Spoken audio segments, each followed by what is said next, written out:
The King in Yellow, The Demoiselle D'Ys, by Robert W. Chambers.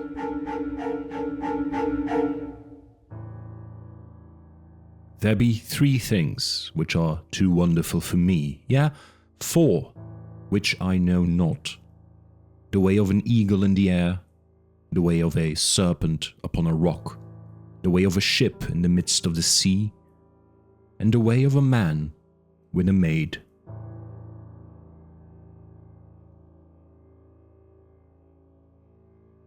The utter desolation of the scene began to have its effect.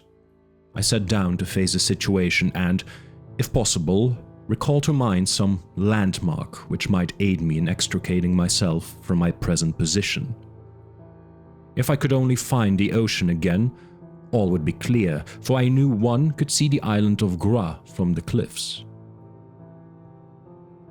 I laid down my gun and, kneeling behind a rock, lighted a pipe. Then I looked at my watch. It was nearly 4 o'clock. I might have wandered far from Kerselec since daybreak.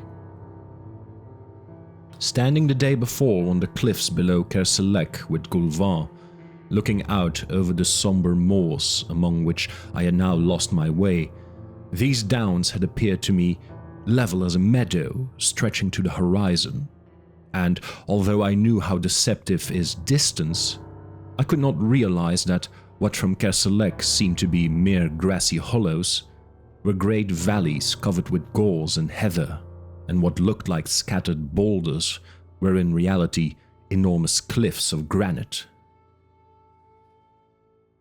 "It's a bad place for a stranger," old Goulvan had said. "You'd better take a guide." And I had replied, "I shall not lose myself." Now I knew that I had lost myself, as I sat there smoking with the sea wind blowing in my face.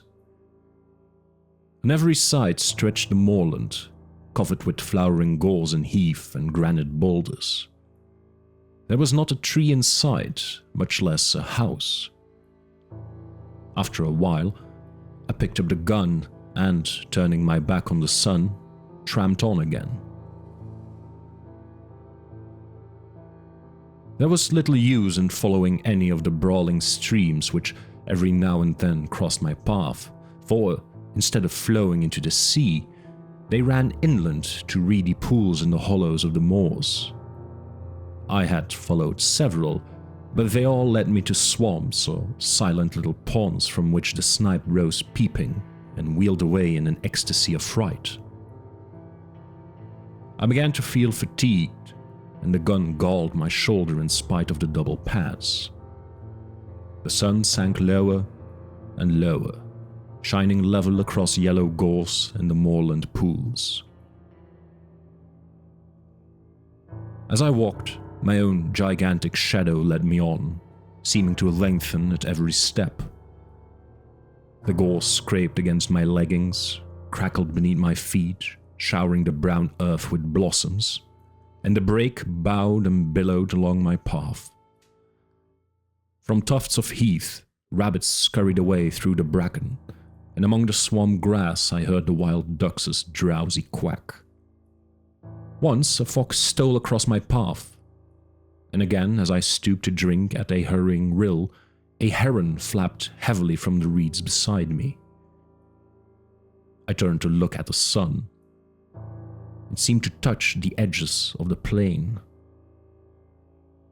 When at last I decided that it was useless to go on, and that I must make up my mind to spend at least one night on the moors, I threw myself down thoroughly fagged out. The evening sunlight slanted warm across my body, but the sea winds began to rise, and I felt a chill strike through me from my wet shooting boots. High overhead, gulls were wheeling and tossing like bits of white paper. From some distant marsh, a solitary curlew called. Little by little, the sun sank into the plain, and the zenith flushed with the afterglow. I watched the sky change from palest gold to pink, and then to smoldering fire. clouds of midges danced above me, and high in the calm air a bat dipped and soared. My eyelids began to droop. Then, as I shook off the drowsiness, a sudden crash among the bracken roused me. I raised my eyes. A great bird hung quivering in the air above my face. For an instant, I stared, incapable of motion. Then something leapt past me in the ferns, and the bird rose, wheeled, and pitched headlong into the brake. I was on my feet in an instant, peering through the gorse. There came the sound of a struggle from a bunch of heather close by, and then all was quiet. I stepped forward, my gun poised, but when I came to the heather, the gun fell under my arm again, and I stood motionless in silent astonishment. A dead hare lay on the ground, and on the hare stood a magnificent falcon, one talon buried in the creature's neck, the other planted firmly on its limp flank. But what astonished me was not the mere sight of a falcon sitting upon its prey. I had seen that more than once. It was that the falcon was fitted with a sort of leash above both talons, and from the leash hung a round bit of metal like a sleigh bell. The bird turned its fierce yellow eyes on me, and then stooped and struck its curved beak into the quarry. At the same instant, hurried steps sounded among the heather, and a girl sprang into the covert in front. Without a glance at me, she walked up to the falcon and, passing her gloved hand under its breast, raised it from the quarry. Then she deftly slipped on a small hood over the bird's head, and, holding it out on a gauntlet, stooped and picked up the hare. She passed a cord about the animal's legs and fastened the end of the thong to her girdle. Then she started to retrace her steps through the covert. As she passed me, I raised my cap, and she acknowledged my presence with a scarcely perceptible inclination. I had been so astonished, so lost in admiration of the scene before my eyes, that it had not occurred to me that here was my salvation. But as she moved away, I recollected that, unless I wanted to sleep on a windy moor that night, I had better recover my speech without delay. At my first word, she hesitated, and as I stepped before her, I thought a look of fear came into her beautiful eyes. But as I humbly explained my unpleasant plight, her face flushed, and she looked at me in wonder.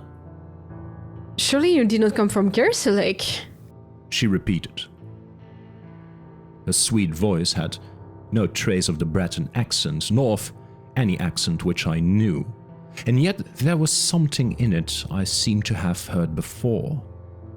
Something quaint and indefinable, like the theme of an old song. I explained that I was an American, unacquainted with Finistère, shooting there for my own amusement. An American? She repeated in the same quaint musical tones. I've never before seen an American. For a moment, she stood silent.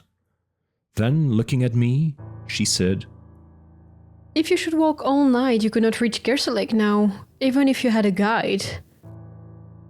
This was pleasant news. But, I began, if I could only find a peasant's hut where I might get something to eat and shelter. The falcon on her wrist fluttered and shook its head. The girl smoothed its glossy back and glanced at me. Look around, she said gently. Can you see the end of these moors? Look, north, south, east, west. Can you see anything but moorland and bracken? No, I said. The moor is wild and desolate. It is easy to enter, but sometimes they who enter never leave it. There are no peasants' huts here.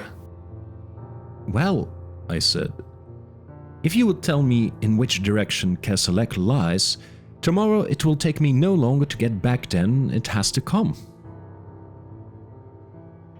She looked at me again with an expression almost like pity. She said, To come is easy and takes hours. To go is different and may take centuries. I stared at her in amazement, but decided that I had misunderstood her. Then, before I had time to speak, she drew a whistle from a belt and sounded it. Sit down and rest, She said to me. Yeah, come a long distance and are tired. She gathered up her pleated skirts and, motioning me to follow, picked her dainty way through the gorse to a flat rock among the ferns. They will be here directly, She said, and taking a seat at one end of the rock, invited me to sit down on the other edge. The afterglow was beginning to fade in the sky, and a single star twinkled faintly through the rosy haze. A long, wavering triangle of waterfowl drifted southward over our heads, and from the swamps around, plover were calling. They are very beautiful, these moors. She said quietly. Yeah, beautiful, but cruel to strangers, I answered. Beautiful and cruel. She repeated dreamily. Beautiful and cruel. Like a woman, I said stupidly.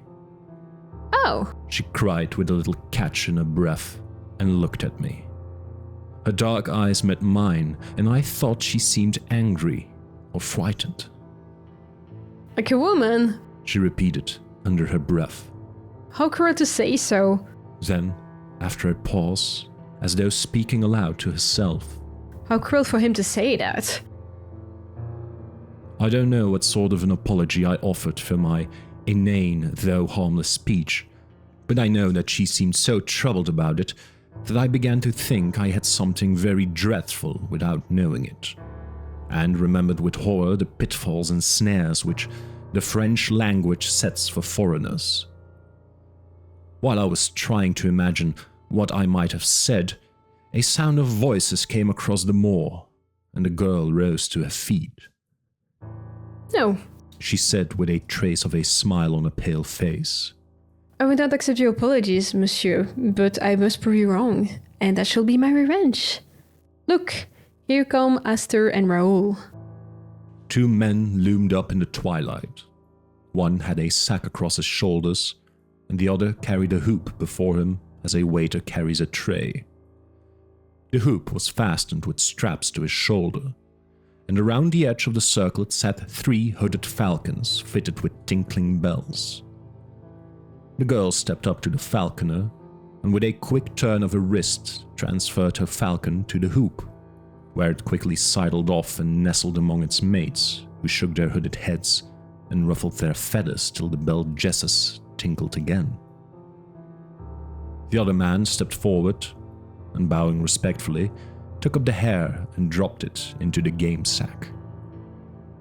These are my piqueurs. Said the girl, turning to me with a gentle dignity. Raoul is a good fauconnier, and I shall someday make him grand veneur. Hastur is incomparable. The 2 silent men saluted me respectfully. Did I not tell you, monsieur, that I should prove you wrong? She continued. This, then, is my revenge, that you do me the courtesy of accepting food and shelter at my own house. Before I could answer, she spoke to the falconers, who started instantly across the heath, and with a gracious gesture to me, she followed. I don't know whether I made her understand how profoundly grateful I felt, but she seemed pleased to listen as we walked over the dewy heather. Are you not very tired? She asked. I had clean forgotten my fatigue in her presence, and I told her so. Don't you think your gallantry is a little old-fashioned?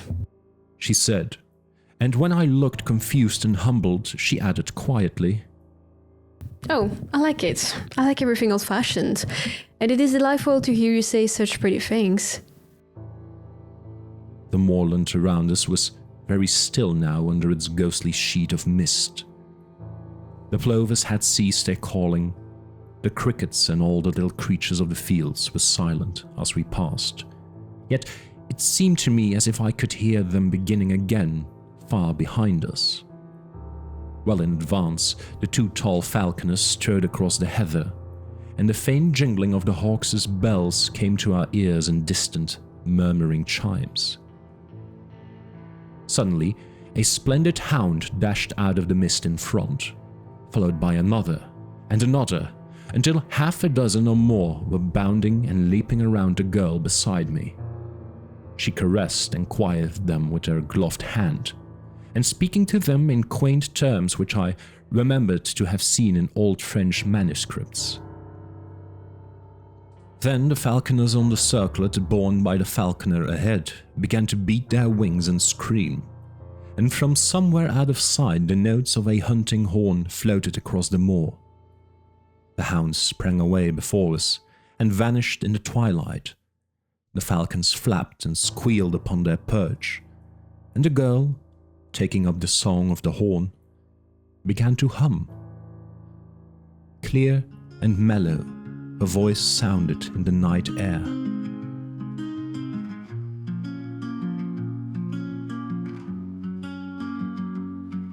Chasseur, chasseur, chassez encore, quittez Rosette et Jeanneton, tonton, tonton, tontaine, tonton.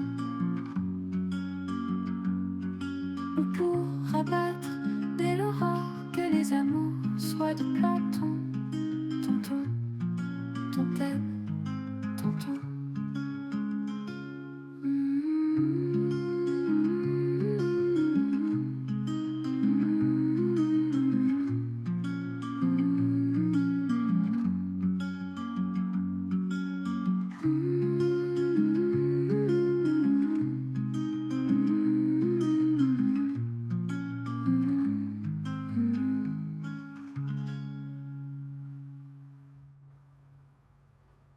As I listened to her lovely voice, a grey mass which rapidly grew more distinct loomed up in front, and the horn rang out joyously through the tumult of the hounds and falcons. A torch glimmered at a gate, a light streamed through an opening door, and we stepped upon a wooden bridge which trembled under our feet and rose creaking and straining behind us as we passed over the moat and into a small stone court, walled on every side. From an open doorway, a man came and, bending in salutation, presented a cup to the girl beside me. She took the cup and touched it with her lips. Then, lowering it, turned to me and said in a low voice, "You are very welcome." At that moment, one of the falconers came with another cup, but before handing it to me, presented it to the girl, who tasted it. The falconer made a gesture to receive it, but she hesitated a moment, and then, stepping forward, offered me the cup with her own hands. I felt this to be an act of extraordinary graciousness, but hardly knew what was expected of me, and did not raise it to my lips at once. The girl flushed crimson. I saw that I must act quickly.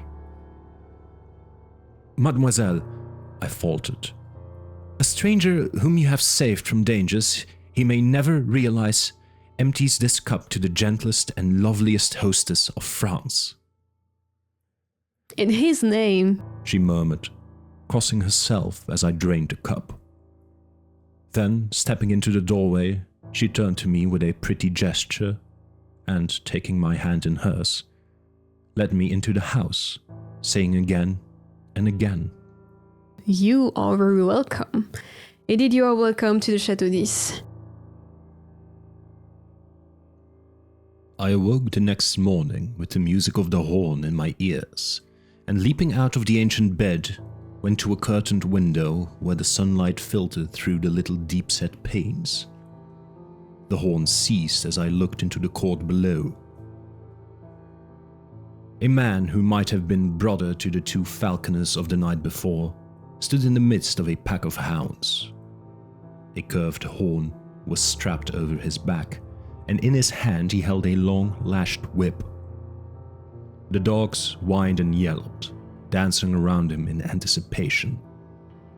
There was the stamp of horses too in the walled yard. "Mount!" cried a voice in Breton, and with a clatter of hooves the two falconers, with falcons upon their wrists, rode into the courtyard among the hounds. Then I heard another voice, which sent the blood throbbing through my heart. Pierre Louis hunts the hounds well, and spare neither spur nor whip. Though Raoul and though Gaston see that the Epervier does not prove himself niais, and if it be best in your judgment, faites courtoisie à l'oiseau. Jardiner un oiseau, like the muet there on Hastur's wrist, is not difficult, but the Raoul mayest not find it so simple to govern that hagard. Twice last week he formed au vif and lost the bécade, although he used to the leurre. The bird asked like a stupid branchier. Paître un hagard n'est pas si facile. Was I dreaming? The old language of falconry which I had read in yellow manuscripts, the old forgotten French of the Middle Ages, was sounding in my ears while the hounds bayed and the hawks' bells tinkled accompaniment to the stamping horses. She spoke again in the sweet forgotten language. If you would rather attach the longe and leave the hagard au bloc, Raoul, I shall say nothing, for it were a pity to spoil so fair a day's sport with an ill-trained sore. Estimer, abaisser, it is possibly the best way. Ça lui donnera des reins. I was perhaps hasty with the bird. It takes time to passer la filière and the exercises this cap. Then the falconer Raoul bowed in his stirrups and replied, "If it be the pleasure of mademoiselle, I shall keep the hawk." It is my wish, she answered. Falconry I know, but you have yet to give me many a lesson in autorerie, my poor Raoul. Sir Piriou Louis Mount. The huntsman sprang into an archway, and in an instant returned, mounted upon a strong black horse, followed by a piqueur also mounted. Ah, She cried joyously. Pierre Grimard-Grenet, speed, speed all! Sound the horn, Sir Piriou! The silvery music of the hunting horn filled the courtyard. The hounds sprang through the gateway, and galloping hoofbeats plunged out of the paved court, loud on the drawbridge, suddenly muffled, then lost in the heather and bracken of the moors. Distant and more distant sounded the horn, until it became so faint that the sudden carol of a soaring lark drowned it in my ears. I heard the voice below responding to some call from within the house. I do not regret the chase. I'll go another time. Courtesy to the stranger, Pelagie, remember. And a feeble voice came quavering from within the house. Courtoisie. I stripped and rubbed myself from head to foot in the huge earthen basin of icy water which stood upon the stone floor at the foot of my bed. Then I looked about for my clothes. They were gone, but on a settle near the door lay a heap of garments, which I inspected with astonishment. As my clothes had vanished, I was compelled to attire myself in the costume which had evidently been placed there for me to wear while my own clothes dried. Everything was there, cap, shoes and hunting doublet of silvery grey homespun, but the close-fitting costume and seamless shoes belonged to another century. And I remembered the strange costumes of the three falconers in the courtyard. I was sure that it was not the modern dress of any portion of France or Brittany. But not until I was dressed and stood before a mirror between the windows did I realize that I was clothed much more like a young huntsman of the Middle Ages than like a Breton of that day. I hesitated and picked up the cap. Should I go down and present myself in that strange guise? There seemed to be no help for it, for my own clothes were gone and there was no bell in the ancient chamber to call a servant. So I contented myself with removing a short hawk's feather from the cap and, opening the door, went downstairs. By the fireplace in the large room at the foot of the stairs, An old Breton woman sat spinning with a distaff. She looked up at me when I appeared, and smiling frankly, wished me health in the Breton language, to which I laughingly replied in French. At the same moment, my hostess appeared and returned my salutation with grace and dignity that sent a thrill to my heart. Her lovely head with its dark curly hair was crowned with a headdress which set all doubts as to the epoch of my own costume at rest. Her slender figure was exquisitely set off in the homespun hunting gown etched with silver, and on her gauntlet-covered wrist she bore one of her petted hawks. With perfect simplicity, she took my hand and led me into the garden in the court, and seating herself before a table, invited me very sweetly to sit beside her. Then she asked me in a soft, quaint accent how I had passed the night, and whether I was very much inconvenienced by wearing the clothes which old Pelagie had put there for me while I slept. I looked at my own clothes and shoes drying in the sun by the garden wall, and hated them. What horrors they were compared with the graceful costume which I now wore. I told her this, laughing, but she agreed with me very seriously. "You throw them away," she said in a quiet voice. In my astonishment, I attempted to explain that I not only could not think of accepting clothes from anybody, although for all I knew it might be the custom of hospitality in that part of the country, but that I should cut an impossible figure if I returned to France clothed as I was then. She laughed and tossed her pretty head, saying something in old French which I did not understand.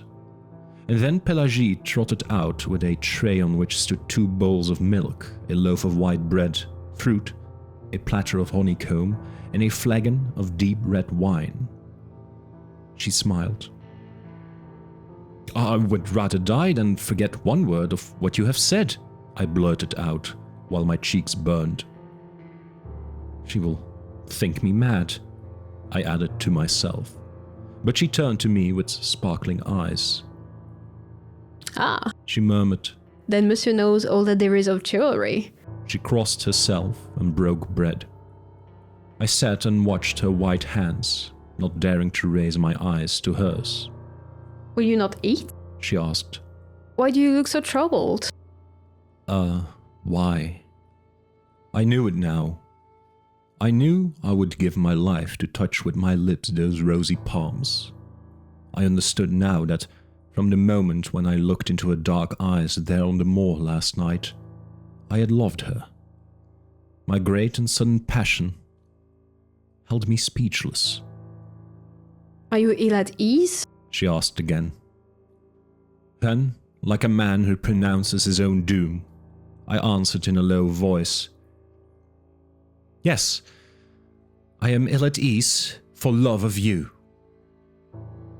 And as she did not stir nor answer, the same power moved my lips in spite of me, and I said, "I, who am unworthy of the lightest of your thoughts, I who abuse hospitality and repay your gentle courtesy with bold presumption, I love you." She leaned her head upon her hands and answered softly, "I love you. Your words are very dear to me." "Then I shall win you," "Win me." she replied. But all the time I had been sitting silent, my face turned toward her. She, also silent, a sweet face resting on her upturned palm, sat facing me, and as her eyes looked into mine, I knew that neither she nor I had spoken human speech, but I knew that her soul had answered mine, and I drew myself up feeling youth and joyous love coursing through every vein. She, with a bright color in her lovely face, seemed as one awakened from a dream, and her eyes sought mine with a questioning glance which made me tremble with delight. We broke our fast, speaking of ourselves. I told her my name, and she told me hers, the Demoiselle D'Ys.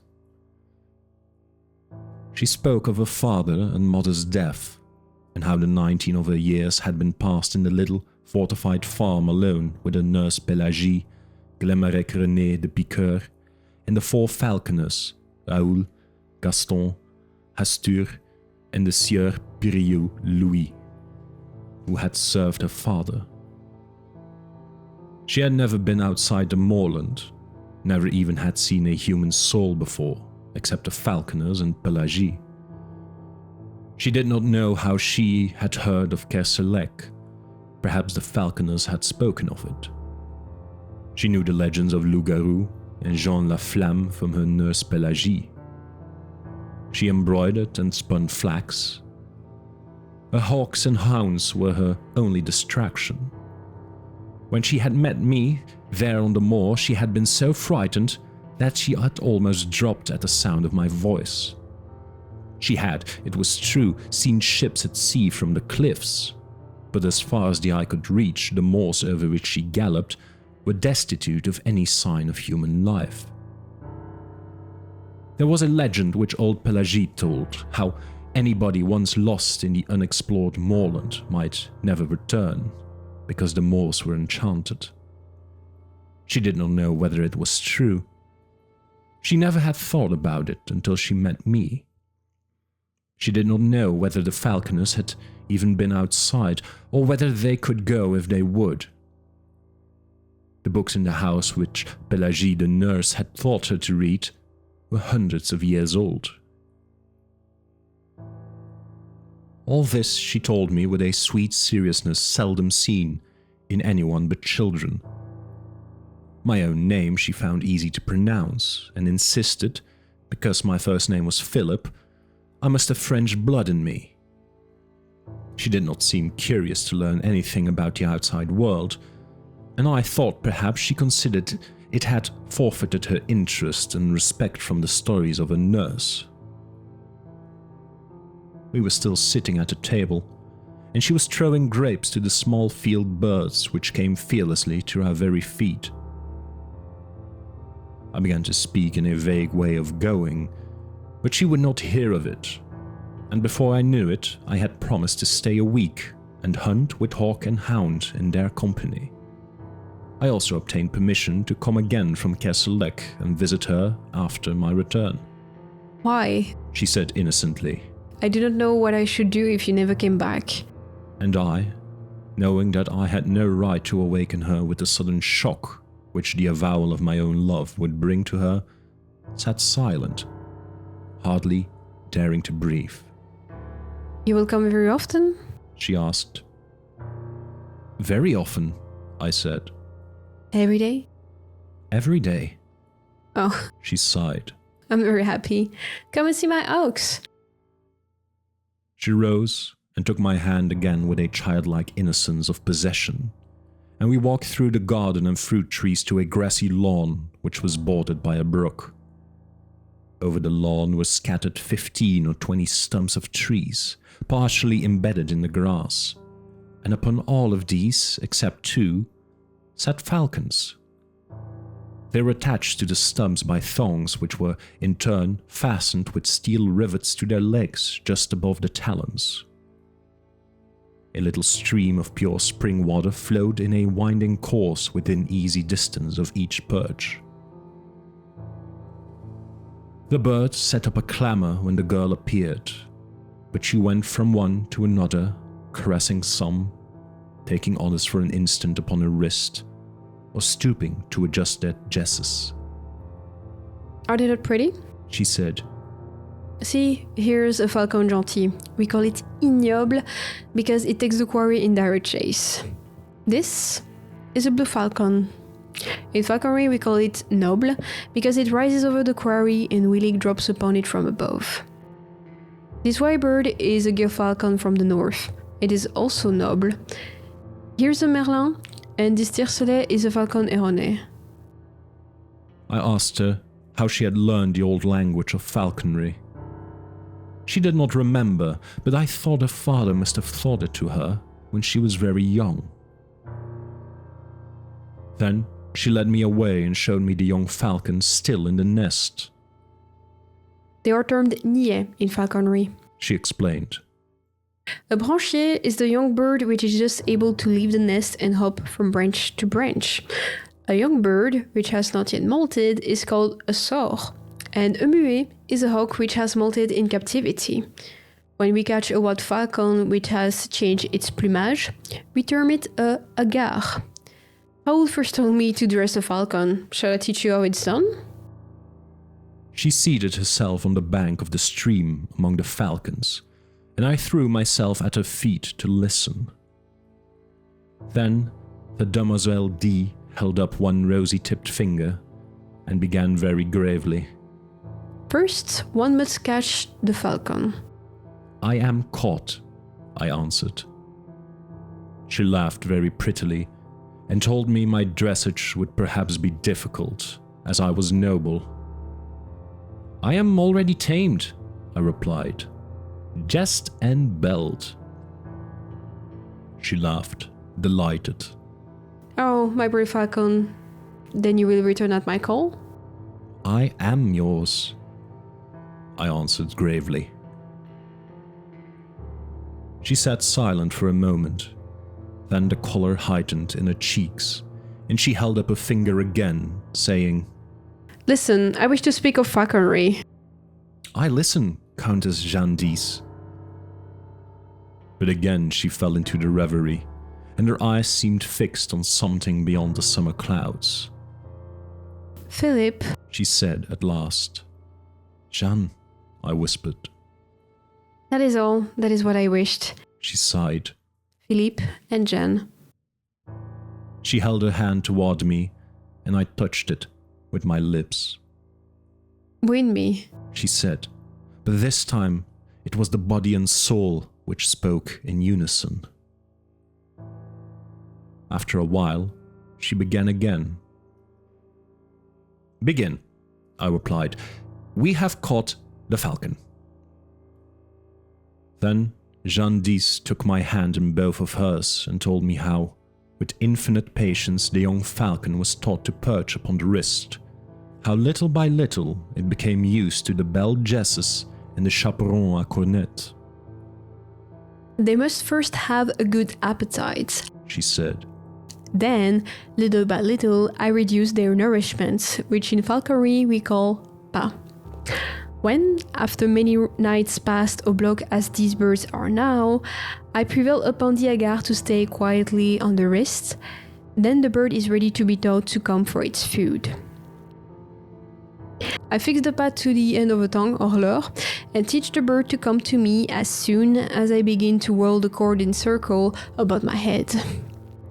At first, I drop the pas when the falcon comes, and he eats the food on the ground. After a little, he will learn to seize the lure in motion as I whirl it around my head or drag it over the ground. After this, it is easy to teach the falcon to strike at game, always remembering to faire courtoisie à l'oiseau, that is to allow the bird to taste the quarry. A squeal from one of the falcons interrupted her, and she arose to adjust the longer which had become whipped about the block, but the bird still flapped its wings and screamed. What is the matter? She said. Philippe, can you see? I looked around, and at first saw nothing to cause the commotion, which was now heightened by the screams and flapping of all the birds.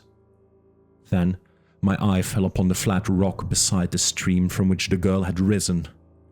A grey serpent was moving slowly across the surface of the boulder, and the eyes in its flat triangular head sparkled like jet. A couleuvre? She said quietly. "It is harmless, is it not?" I asked. She pointed to the black V-shaped figure on the neck. It is certain death. It is a viper. She said. We watched the reptile moving slowly over the smooth rock to where the sunlight fell in a broad, warm patch.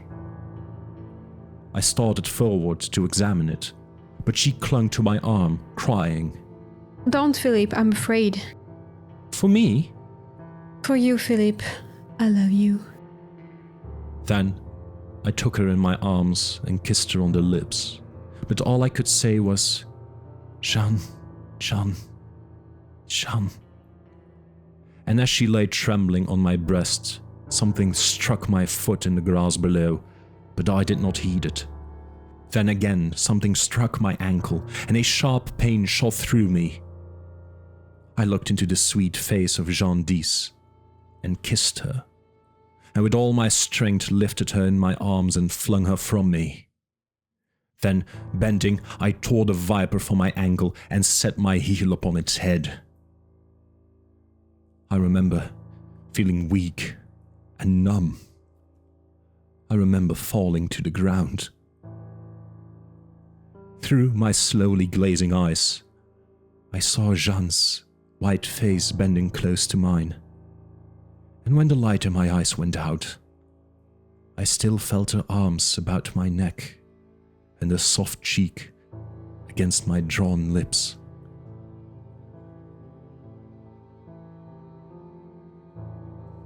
When I opened my eyes, I looked around in terror. Jeanne was gone. I saw the stream and the flat rock. I saw the crushed viper in the grass beside me, but the hawks and blocks had disappeared. I sprang to my feet. The garden, the fruit trees, the drawbridge and the walled court were gone. I stared stupidly at a heap of crumbling ruins, ivy covered and grey, through which great trees had pushed their way. I crept forward, dragging my numbed foot, and as I moved, a falcon sailed from the treetops among the ruins, and, soaring, mounting in narrowing circles, faded and vanished in the clouds above.